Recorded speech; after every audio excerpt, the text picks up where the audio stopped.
మీ business ఏదైనా మీ ఊర్లో promotion చేయాలంటే అది సుమన్ టీవీతోనే సాధ్యం. ఇప్పుడే సంప్రదించండి. శ్రీ గణేశాయ నమః, శ్రీమాత్రే నమః, శ్రీరామ పరబ్రహ్మణే నమః. ఈ రోజు కర్కాటక రాశి వారికి ఎలాగా ఉంటుంది? కర్కాటక రాశిలో పునర్వసు 4వ పాదం, పుష్యమి 4 పాదాలు, ఆశ్లేష 4 పాదాలు, మొత్తం 9 పాదాలు కర్కాటక రాశి కిందికి వస్తాయి.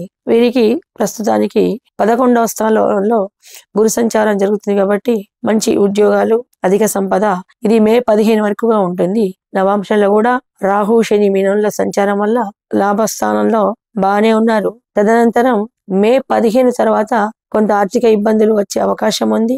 ఆరోగ్యాన్ని జాగ్రత్తగా చూసుకోవాలి. వీరు పునర్వసు నక్షత్రం వాళ్ళు శివాలయంలో ప్రతి గురువారం ఒక 3 గురువారాలు శివాభిషేకం చేయించుకుంటే మే 15 తర్వాత కొంత దోషాలు తొలగిపోయి శుభ ఫలితాన్ని పొందుతారు. అలాగే ఆశ్లేష నక్షత్రం వాళ్ళు, పుష్యమి నక్షత్రం వాళ్ళు కూడా రావి చెట్టుకు ప్రదక్షిణ చేసి నాగదేవతను ఉపాసిస్తే వీళ్లకున్న ఇబ్బందులు తొలగి మంచి శుభ ఫలితాలు పొందుతారు. అయితే కొన్ని విషయాల్లో మాట సంక్షిప్తంగా మాట్లాడాలి. ఎక్కువ సేపు వితండవాదాలు ఎవరితో పెట్టుకోవద్దు. ఆ తర్వాత దేవాలయంలో ఎంత ఓపిక ఉన్నంత వరకు దేవాలయాన్ని సందర్శన చేసుకోవడం వల్ల వీళ్ళు ఉత్తమ ఫలితాల్ని పొందుతారు. ముఖ్యంగా కర్కాటక రాశి వాళ్ళందరికీ కూడా చంద్రుడు అధిష్టాన దేవత అవుతున్నాడు కాబట్టి, రాష్ట్రాధిపతి కాబట్టి వీళ్ళందరూ కూడా సోమవారం రోజు చంద్రోపాసన, చంద్ర అష్టోత్తర పూజ గాని, నవగ్రహాలకు 10 ప్రదక్షిణాలు గాని చేసి 1 కేజీ పావు బియ్యము, తెల్లని బ్లౌజ్ పీసు, సోమవారం నాడు శివాభిషేకం ఇది చేయించుకుంటే రాబోయే కాలం నాటి అనారోగ్య పరిస్థితులను కొంతవరకు నిర్మూలించుకోగలుగుతారు. అలాగే ఆర్థిక విషయాల్లోనూ ఆరోగ్య విషయాల్లోనూ శుభ ఫలితాలు పొందుతారు. ముఖ్యంగా కర్కాటక రాశి వారిలో సహనం, ఓపిక బాగా ఉండే లక్షణాలు కలిగిన వారు. కాకపోతే గ్రహాల యొక్క అష్టమంలో శని గ్రహ సంచారం నడుస్తుంది.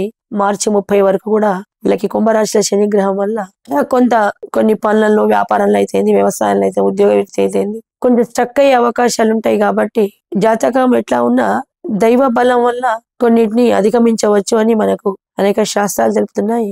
శనివారం నాడు రావి వృక్షానికి ప్రదక్షిణ చేయడం వల్ల ఈ కర్కాటక రాశి వాళ్ళకు రాబోయే కొన్ని విపత్తుల నుంచి దూరం కావచ్చు. మరి ఇంట్లో కూడా కలహాలు వచ్చే అవకాశం ఉన్నది.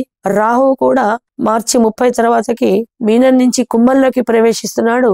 అష్టమంలో రాహు ఉండటం వల్ల భార్యాభర్తల మధ్య విభేదాలు, కాలి మడిమెలు, చేతి మణికట్టు దగ్గర ఫ్రాక్చర్స్ అయ్యే అవకాశం ఉంటుంది. అందులో అమావాస్య, చతుర్దశి తిథులలో వీళ్ళు ప్రయాణాలు తగ్గించుకుంటే వీళ్ళు అన్ని విషయాల్లో శుభ ఫలితాన్ని పొందుతారు. మిశ్రమ ఫలితాలను ఇస్తోంది కర్కాటక రాశికి ఈ సంవత్సర జాతకము.